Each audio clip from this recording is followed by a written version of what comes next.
दोस्तों, कोई भी फैसला कभी भी दो पक्षों की बात सुने बिना नहीं करना चाहिए। कभी भी एक तरफा डिसीजन नहीं दिया जाना चाहिए। लेकिन जमाना सोशल मीडिया का है। कुछ लोगों को व्यूज चाहिए, कुछ लोगों को लाइक चाहिए, कुछ लोगों को फॉलोअर्स चाहिए, लेकिन सच के पीछे जाने की हिम्मत कोई भी नहीं करता है। जो खबर बनी बनाई मिल जाती है, बस उसे छाप देने का काम किया जाता है, भले ही उस खबर के चलते किसी की जिंदगी बर्बाद क्यों ना हो जाए। हम सब अंधी भीड़ की तरह चल रहे हैं। जो दिखा बस उसी चीज को फॉलो करो और उसी को सच मानकर आगे बढ़ जाओ। ठीक उसी तरह जैसे सुशांत सिंह राजपूत की मौत के बाद तुरंत ही उसे आत्महत्या करार दे दिया। बाबा के ढाबा मामला में बाबा ने थोड़े से घड़ियाली आंसू क्या गिराए। पूरा का पूरा देश पागल हो गया। बाबा की दुकान के बाहर लाइन लग गई, उन्हें डोनेशन दिया जाने लगा।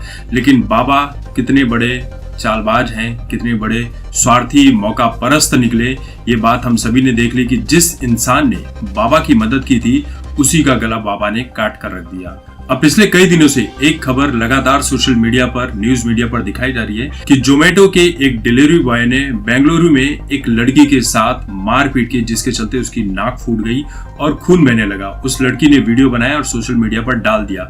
उस लड़की के लिए बहुत सारे लोगों ने सहानुभूति दिखाई, बहुत सारे लोग उसके साथ खड़े हुए कि एक डिलीवरी बॉय ऐसा कैसे कर सकता है। लेकिन उस डिलीवरी बॉय के पक्ष को जानने की कोशिश किसी ने भी नहीं की। लोग उसे सीधे सीधे ये बोलने लगे कि ये हो सकता है कि उसके साथ रेप कर सकता था, मारपीट किया, उसकी हत्या कर सकता था। तरह तरह की बातें बोली जा रही है। देखिए, इस बात को इनकार नहीं किया जा सकता कि हमारे समाज में औरतों के ऊपर हमेशा से जुल्म होते चले आए हैं। उनके साथ बलात्कार जैसी घटनाएं आम बात हो गई हैं।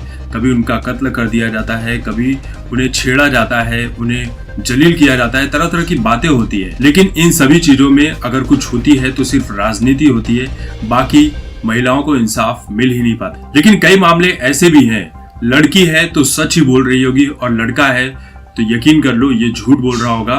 दोष और गुनाह इसी ने किया होगा। तो चलिए जोमेटो वाले मामले में सुन लेते हैं कि उस लड़की ने क्या कहा। मैं सुबह से काम कर रही थी तो मैंने जोमेटो से खाना ऑर्डर किया।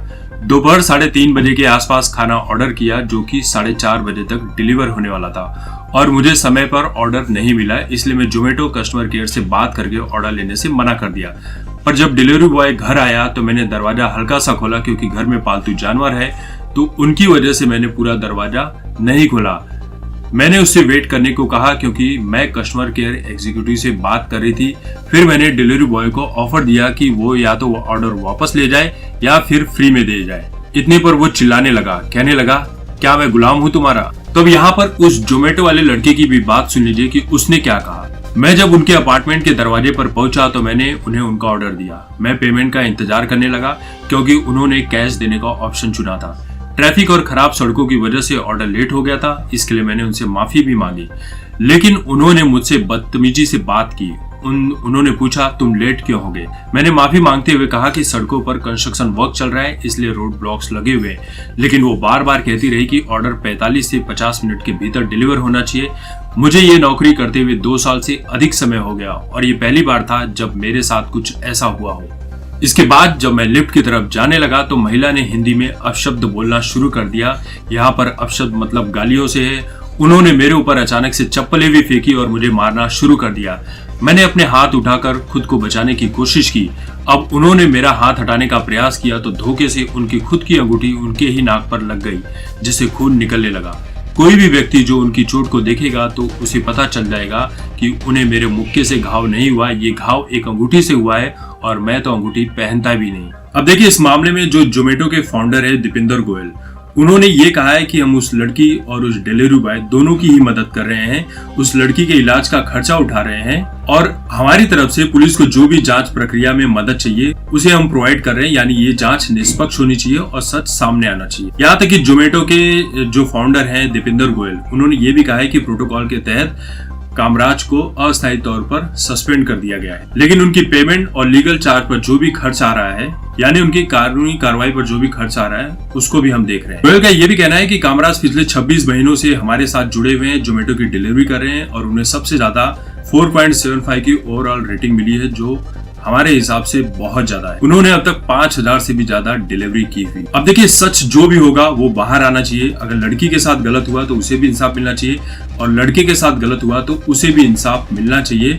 और लड़की ने अगर झूठी खबर फैलाई है तो उसे सजा भी मिलनी चाहिए। आपको दिल्ली वाला वो एक केस याद होगा, जसलीन कौर और सर्वजीत सिंह। किस तरह से जसलीन कौर ने छेड़खानी का आरोप लगाया था सरबजीत सिंह के ऊपर, जिसके चलते सरबजीत सिंह की पूरी जिंदगी बर्बाद हो। जैसे ही जसलीन कौर ने छेड़खानी का आरोप सरबजीत सिंह के ऊपर लगाया, उसके बाद हमारी मीडिया भूखे कुत्ते की तरह सरबजीत सिंह के ऊपर टूट पड़ी, एक के बाद एक स्टोरी लगी सुनाने और उसे बलात्कारी और समाज के लिए खतरा, पता नहीं क्या क्या चीजें उसके ऊपर कहने लगी। लेकिन सरबजीत सिंह ने अपनी बात भी फेसबुक पर डाली थी, जिसे हमारी मीडिया ने दिखाना सही नहीं समझा। हैरानी की बात यह है कि बॉलीवुड की एक एक्ट्रेस हैं सोनाक्षी सिन्हा। सोनाक्षी सिन्हा ने यह कहा था कि benefit of doubt Jasleen Kaur को जाना चाहिए क्योंकि वो एक लड़की है और सरबजीत सिंह को किसी भी तौर पर उस लड़की से माफी मांगनी चाहिए। अब सोचिए इस केस के दौरान हुआ क्या। उस लड़की की नौकरी चली गई, जो पड़ोसी थे उसे गलत नजर से देखने लगे, उसका जीना दुश्वार हो गया। वो जहां भी नौकरी के लिए जाता उसे नौकरी से निकाल दिया जाता या उसे नौकरी मिलती ही नहीं थी। लेकिन हैरानी की बात यह है कि जब कोई सबूत नहीं मिला तो 4 साल बाद हमारी अदालत ने उसे माफ कर दिया। लेकिन उसके बाद भी कोर्ट ने ये हिदायत दी कि जिन जिन मीडिया वालों ने गलत तरीके से खबर दिखाई थी उन्हें माफी मांगनी होगी।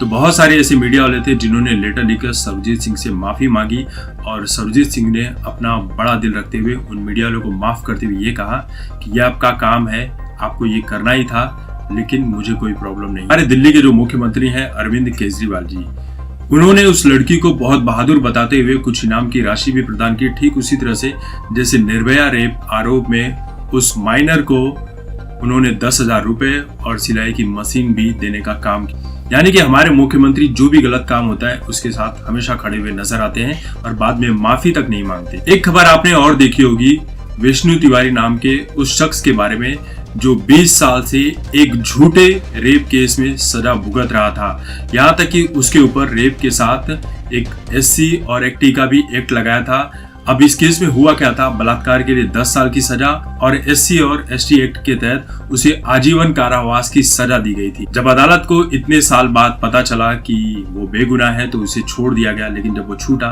तब तक उसकी जिंदगी बर्बाद हो चुकी थी। अब आप उस बात को सुने कि विष्णु तिवारी ने क्या कहा। मैं जेल में था, बाहर माता पिता ने जमीन बेचकर मुझे निर्दोष साबित करने की हर कोशिश की। हार्ट अटैक से माता पिता का निधन हो गया और वो दुनिया से चले गए। इसके बाद 2 भाइयों का भी देहांत हो गया। पुराने दिनों को याद करते हुए विष्णु ने कहा कि हमारे पास खुशहाल परिवार था, खेत थे, इंजन था, बैल थे, 3 हल चलते थे, 10 भैंसें थी, लेकिन आज कुछ भी नहीं है। जब घर पहुंचा तो देखा यहाँ कुछ भी नहीं है। देखिए हम सभी ने देखा है कि कानून की जो देवी है, मूर्ति है, उसके आंखों पर पट्टियां बधी हुई दिखाई पड़ती है। ये किस लिए बधी है ये तो हम नहीं जानते, लेकिन इतना जरूर जानते हैं कि हमारा कानून बहुत सारे मामलों में कुछ देख ही नहीं पाता है। एक निर्दोष को इंसाफ मिलने में सालों बीत जाते हैं और जब इंसाफ मिलता है तो उसकी जिंदगी पूरी की पूरी बर्बाद हो जाती है। क्या विष्णु तिवारी वाले केस में उस झूठी आरोप लगाने वाली महिला को, उस लड़की को सजा नहीं मिलनी चाहिए? अब आप सोच लीजिए कि उस लड़की को अगर आज सजा मिल भी गई तो यहाँ पर भी वो महिला विक्टिम कार्ड खेलेगी और ये कहेगी कि मेरी शादी हो चुकी है, मेरे बच्चे हैं, अगर मैं जेल चली गई, मुझे सजा हो गई तो मेरे बच्चों की देखभाल कौन करेगा। ठीक उसी तरह से जैसे शबनम ने अपने ही परिवार के 7 लोगों की हत्या कर दी थी प्यार के चलते, और बाद में आज जब उसे बच्चा हो गया, जब उसे फांसी होने वाली है तो अपने बच्चे की दुहाई देते हुए ये कह रही है कि मुझे माफ कर दिया जाना चाहिए। कहने का मतलब यही है कि हमारे देश की मीडिया बिना सच जाने, बिना 2 पक्षों की बात को जाने अपना फैसला तुरंत सुना देती है और हमारी जो कानून व्यवस्था है वो हमेशा जो बेगुनाह होते हैं उनके ऊपर सही तरीके से जांच नहीं करती है और उन्हें इसी तरह से 10 साल 20 साल के लिए काल कोठरी की सजा सुना देती है, जिसके चलते उनका पूरा का पूरा परिवार बर्बाद हो जाता है। तो दोस्तों यहाँ पर जोमेटो डिलीवरी बॉय का जो मामला चल रहा है उसमें भी दोनों पक्षों की जांच सही तरीके से होनी चाहिए। जो भी दोषी होगा उसे सजा मिलनी चाहिए, ये मैं पहले भी कह चुका हूं। तो इस वीडियो को लेकर आपकी जो भी राय है कमेंट करके जरूर बताएं। तब तक देखते रहे आपकी बात मुकेश के साथ। धन्यवाद।